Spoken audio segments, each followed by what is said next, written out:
Buonasera da Sicilia 24, le principali notizie.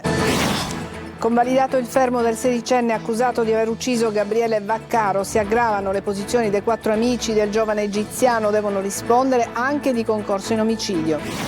Strage di Via D'Amelio, la Cassazione dice no all'archiviazione, le indagini su responsabilità oltre Cosa Nostra vanno avanti. Caltanissetta con la retata antimafia azzerata, la cosca di Alberto Busto che voleva estendere i suoi affari illeciti a Gela, dalla gestione delle piazze di spaccio al business dei rifiuti. Sospetto caso di malasanità nel Trapanese, paziente oncologico di Mazzara del Vallo muore per emorragia dopo 2 ricoveri in 2 ospedali diversi, i familiari chiedono verità.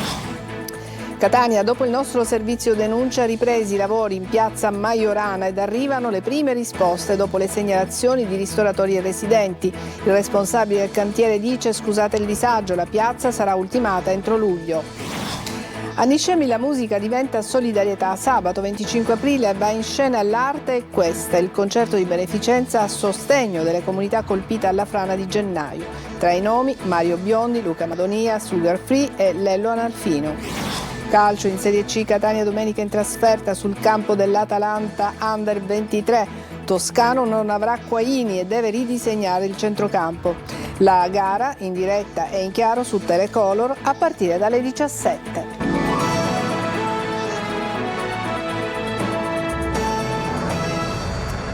Bentrovati, resta nel carcere minorile Cesare Beccaria di Milano, il sedicenne accusato dell'omicidio di Gabriele Vaccaro. I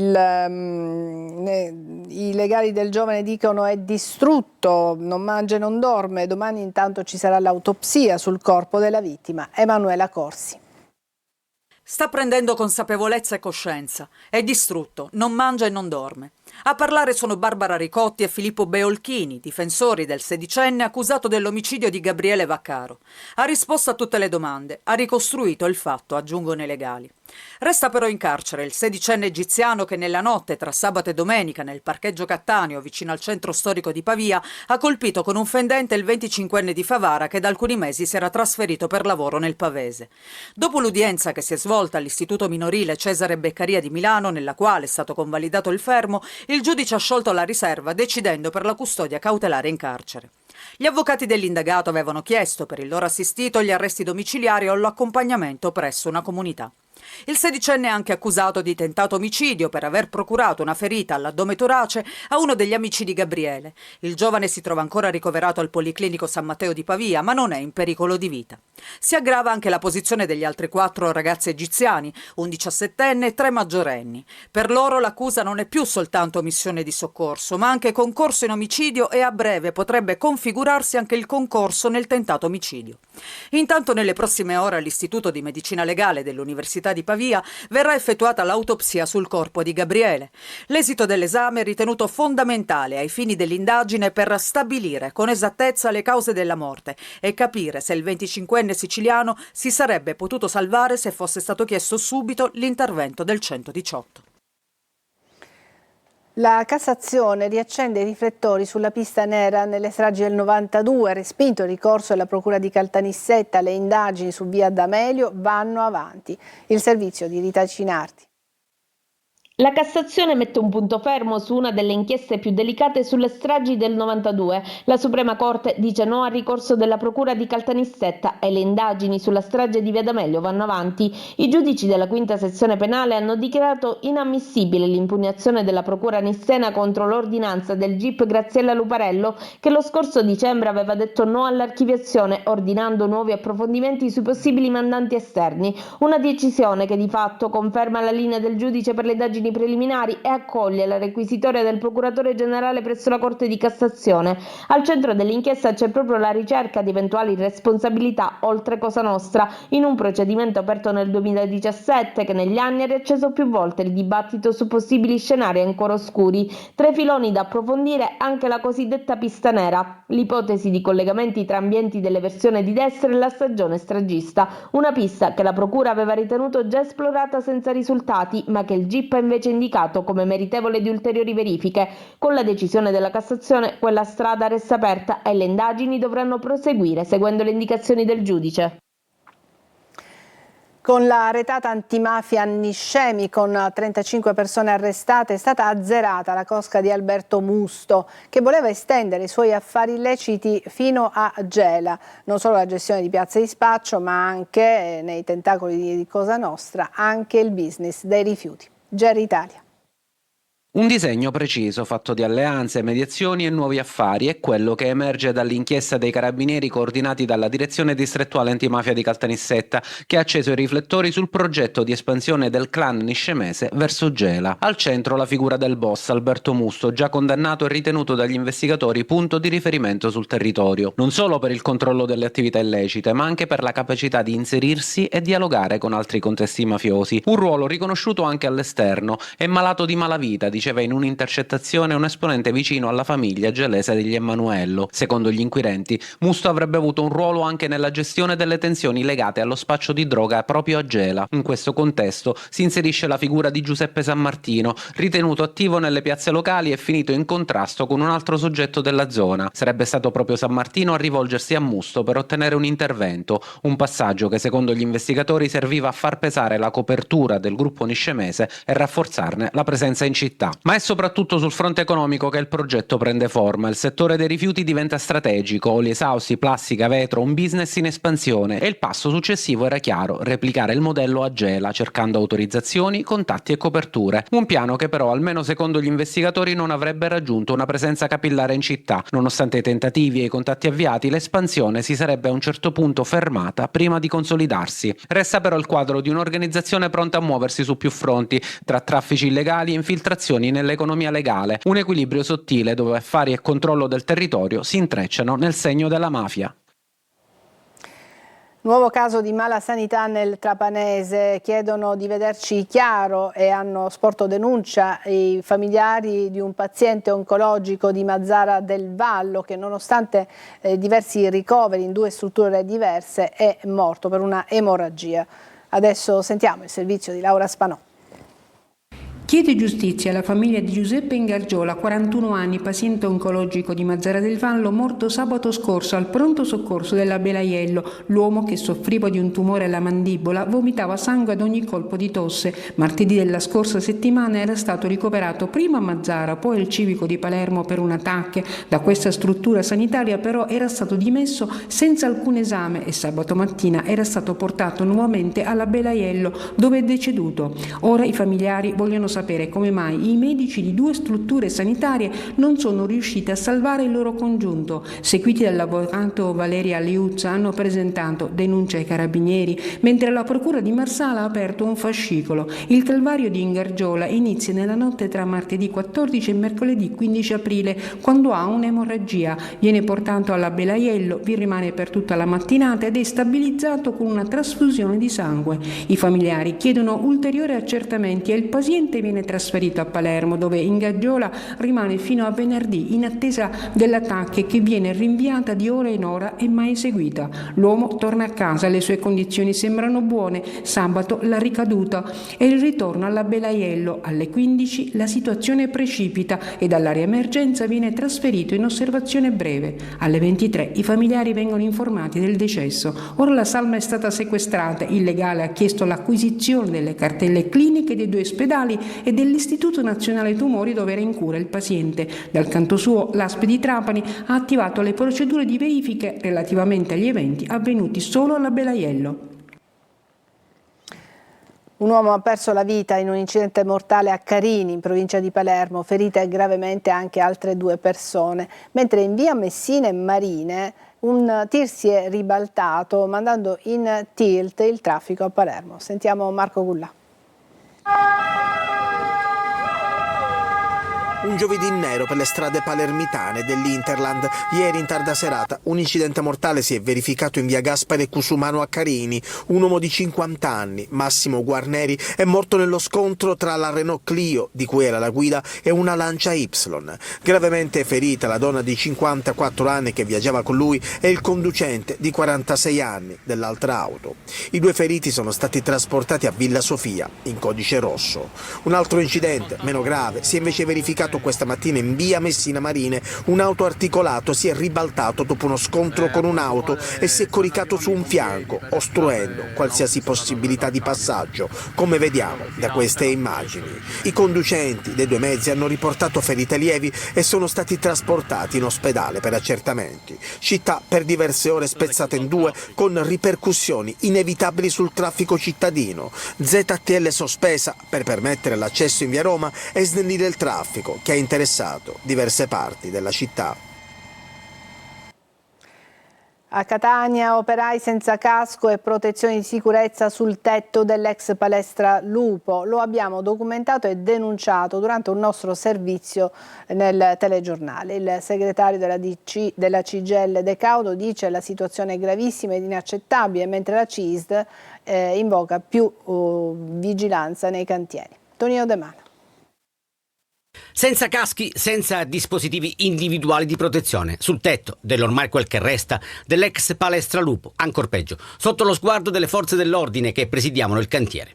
In una regione e in una città, Catania, dove di lavoro si muore, la nostra denuncia e le nostre immagini sono davvero un pugno nello stomaco per chi dibatte e combatte le morti bianche. Incidenti a volte evitabili se solo si rispettassero normative e leggi. A Piazza Lupo evidentemente non è stato così. Tuona il segretario generale della CGIL di Catania, Carmelo De Caudo. Chiediamo spiegazioni immediate al responsabile dei lavori, all'amministrazione comunale e all'ispettorato del lavoro affinché si accertino eventuali responsabilità e si intervenga subito. La sicurezza è un diritto fondamentale, non è un costo. La CGIL continuerà a vigilare e denunciare ogni irregolarità. Servono maggiori controlli ed un coordinamento per vari cantieri aperti in città per ridurre incidenti e limitare disagi, ribadisce la CISL con una nota a firma di Maurizio Attanasio, segretario generale, e di Giuseppe Famiano, segretario generale della Filca CISL Etnea. 6 arresti e un obbligo di firma a Messina, dove la DDA ha smantellato una banda che vendeva prodotti falsi sui social. L'indagine è del Comando Provinciale della Guardia di Finanza. Le 7 persone sono indagate per associazione per delinquere finalizzata all'introduzione nello Stato per la vendita e commercializzazione di prodotti industriali con marchi o segni distintivi contraffatti o alterati e per ricettazione. Il provvedimento emesso dal GIP ha disposto il carcere per 4 indagati, gli arresti domiciliari per altri 2 e l'obbligo di presentazione alla polizia giudiziaria. La procura aveva chiesto una misura cautelare anche per altre 5 persone. A Campobello di Licata sono state denunciate 23 persone per abbandono di rifiuti. Nelle immagini le vediamo intente a scaricare sacchi dalle proprie auto, tra loro anche delle donne. Emanuele Corsi. Arrivavano con la propria auto, aprivano il cofano e scaricavano rifiuti di ogni genere, anche rifiuti speciali pericolosi, ignari di essere ripresi dalle telecamere di videosorveglianza piazzate nell'area dove avevano creato la discarica. È l'ennesimo danno nei confronti dell'ambiente scoperto dalle forze dell'ordine che hanno denunciato 23 persone residenti nelle province di Agrigento, Caltanissetta e Catania, ritenute responsabili a vario titolo di abbandono illecito di rifiuti. Le indagini condotte dai carabinieri della compagnia di Campobello di Licata si sono svolte tra i mesi di febbraio e marzo scorsi in contrada Fondachello, lungo un tratto di strada parallelo alla statale 123, dove i militari attraverso sistemi di videosorveglianza hanno documentato 27 distinti episodi di sversamento abusivo.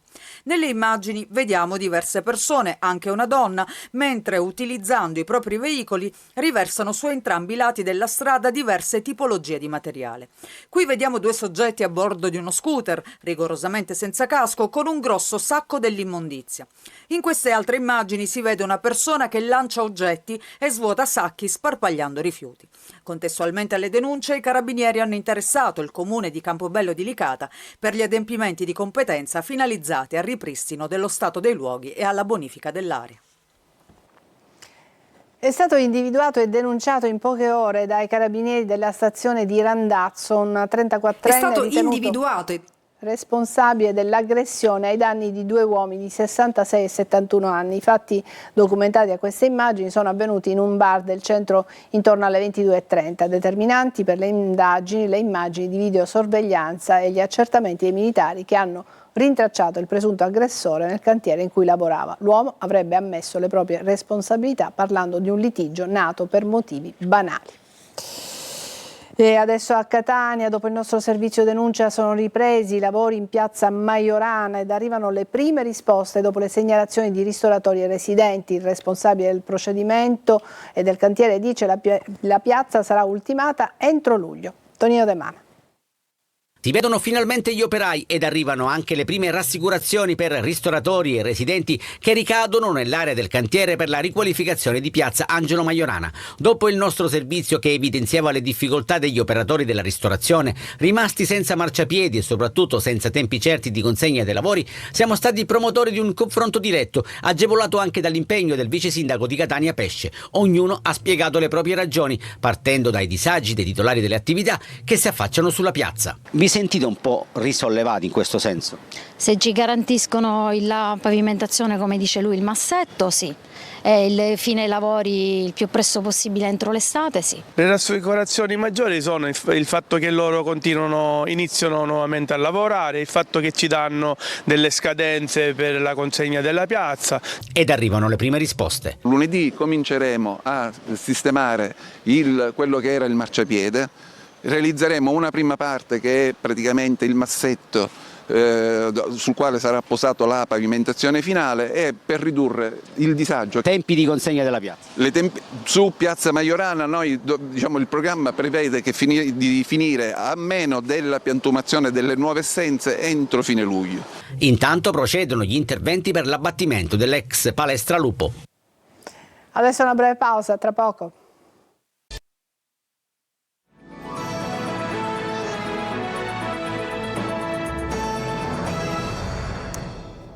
Nonostante la guerra in Medio Oriente stia creando un clima di grande incertezza sul fronte del turismo, la Sicilia continua a rimanere una delle mete preferite dai vacanzieri. Sentiamo Desiree Ferlito. Nonostante le incertezze legate ai conflitti internazionali e al caro carburante, il doppio ponte del 25 aprile e del 1 maggio regala numeri da record negli aeroporti dell'isola. Tra Palermo e Catania attesi circa 785.000 passeggeri in poco più di 10 giorni, con un aumento significativo rispetto allo scorso anno. Solo a Fontanarossa, secondo i dati della SAC, sono previsti 2.694 voli, con un incremento del 3%. 445.000 passeggeri previsti per i ponti, con un aumento del 5,2% rispetto al 2025. A trainare sono le rotte estere, con un incremento che supera il 15%, mentre il turismo nazionale resta stabile.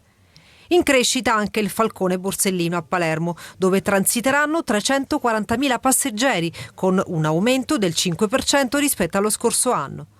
La giornata del picco sarà il 1 maggio, con 212 movimenti e oltre 33.000 passeggeri in transito.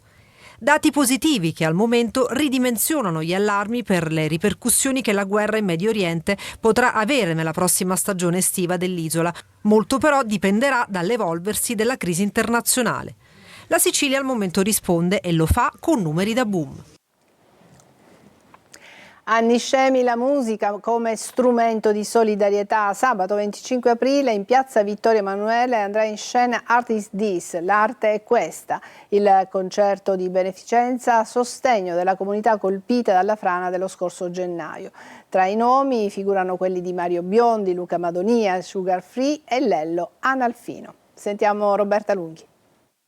Quando noi artisti possiamo dare il nostro piccolo contributo, a esserci per sensibilizzare su un problema o qualcosa, insomma dobbiamo appunto esserci, rispondere subito. E a dire presente saranno in tanti anni scemi, dove la frana ha lasciato ferite, le note diventeranno voce di rinascita e abbraccio collettivo. Sabato 25 aprile, piazza Vittorio Emanuele si trasformerà in un grande palcoscenico di solidarietà con Art is This, l'arte è questa, il concerto nato per sostenere la comunità dopo la frana dello scorso gennaio. Sul palco si alterneranno grandi nomi della musica italiana. Una manifestazione del genere ci fa suonare con una profondità maggiore.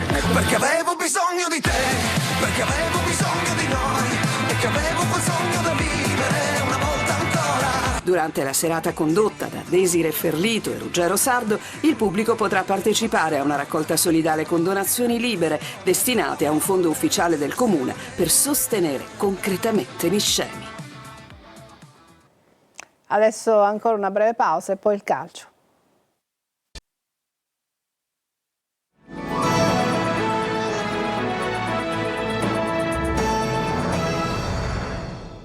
Eccoci al calcio, il Catania domenica con diretta su Telecolor sarà di scena in casa dell'Atalanta Under 23.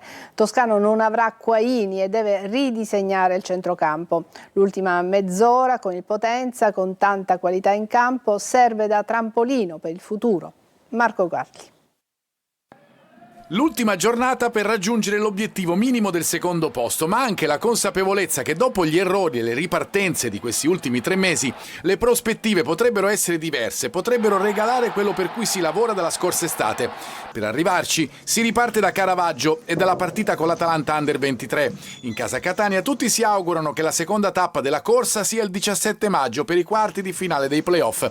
Servirà pareggiare con i nerazzurri per averne la certezza, ma anche con la sconfitta il secondo posto arriverebbe in caso di contemporanea vittoria della Salernitana. Al di là dei numeri, Toscano però vuole inevitabilmente vedere progressi nella sua prima settimana intera di lavoro da quando è tornato in panchina.